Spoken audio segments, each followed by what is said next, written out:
A pleasant evening to you all. In today's summary, the Central Bank of Seychelles, CBS, is maintaining its monetary rate at 1.75% for the third quarter of 2026, believing that the current economic conditions do not require a change in monetary policy. According to the Central Bank of Seychelles, the economy continues to be supported by the tourism sector.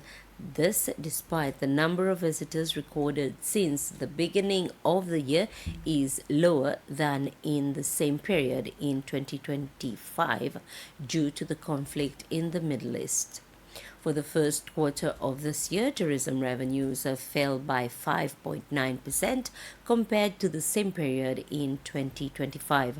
The CBS notes, however, that demand for foreign exchange has increased, leading to a depreciation of the Seychelles rupees against major foreign currencies. The 69th meeting of the United Nations Commission on Tourism for Africa is taking place in Seychelles as of tomorrow until the 4th of July.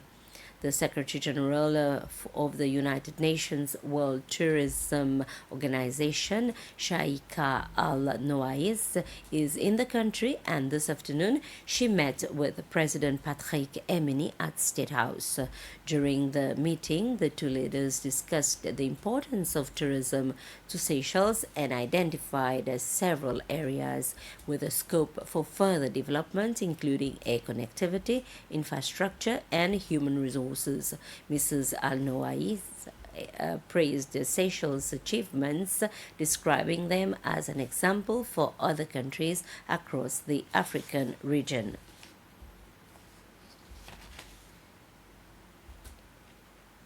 To me personally, I think what Seychelles has accomplished, particularly in the tourism sector, is a great example for so many emerging destinations in Africa to follow. What are your expectations from the 69th meeting that is going to take place soon? I'm very excited. I have a very different approach to it. It's going to be my first African commission to attend since I took office in January. And again, I wanted to be a platform for many ministers to exchange knowledge, to gain from one another.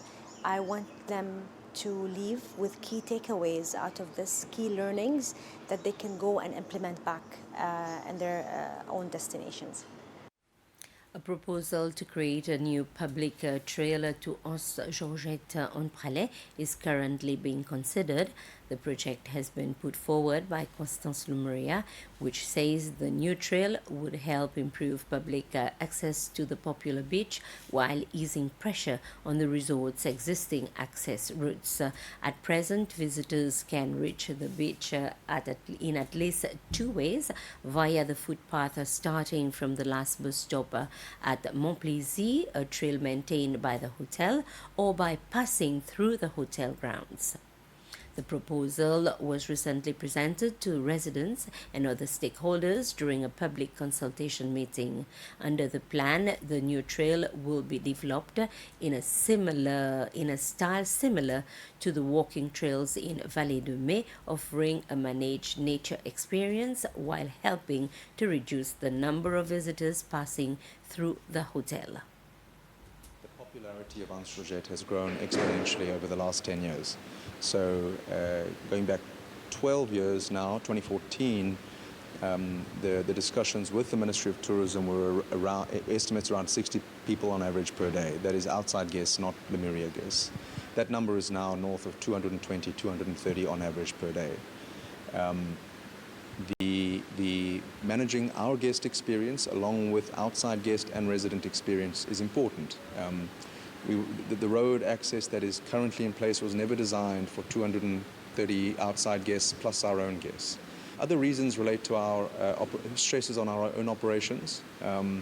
We have a small team that manage the security, the roads, and that team is under pressure. The European Union has reaffirmed its strong partnership with Seychelles, highlighting decades of cooperation as the country celebrates the 50th anniversary of its independence.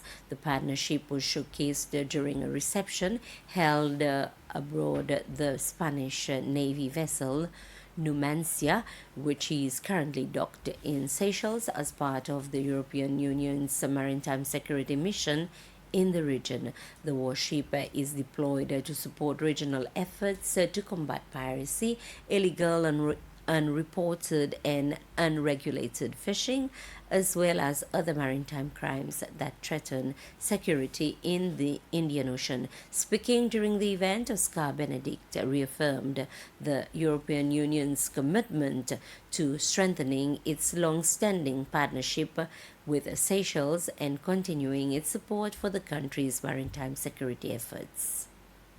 We really would like to underline that to the Republic of Seychelles, that 50 years of the independence, we have supported you and we want to continue to do that in a spirit of cooperation and of partnership. Not of domination or anything, but of cooperation and partnership. And also in your interests and in our interests, which is of course what also Seychelles government has announced, the president has announced as his motto. So I think we want to continue on this, and the participation here today, thank you very much for that, is also a sign that you believe in this, and we are happy that we can continue supporting through Operation Atalanta your maritime security and the maritime security of us all, because of course the shipping lanes that pass here, that pass through here, need to be protected from pirates and from other illegal activities, and I think this is what these brave sailors are doing here, and we thank them very much for this.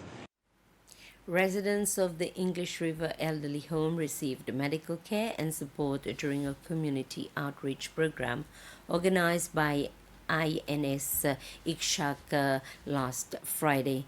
Working in partnership with the Lions Club of Seychelles and the Department of Elderly and Disabled, the Naval Medical Team carried out health screenings and consultations for the 14 residents at the elderly home. The crew also presented essential supplies and gifts while spending time with the residents in a gesture of care and solidarity.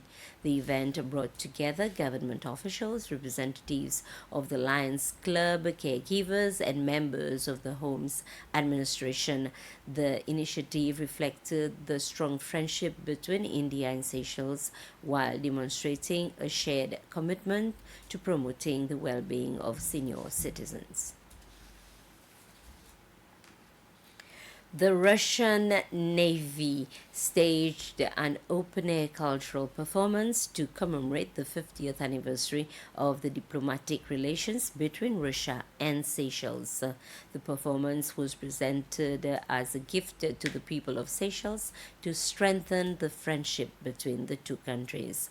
Featuring Russian songs and music, the event was held this afternoon at the National History Museum. It attracted a large audience, including both members of the public and tourists. And with this, we end the summary. I'll be back at 8 with more news. Good evening.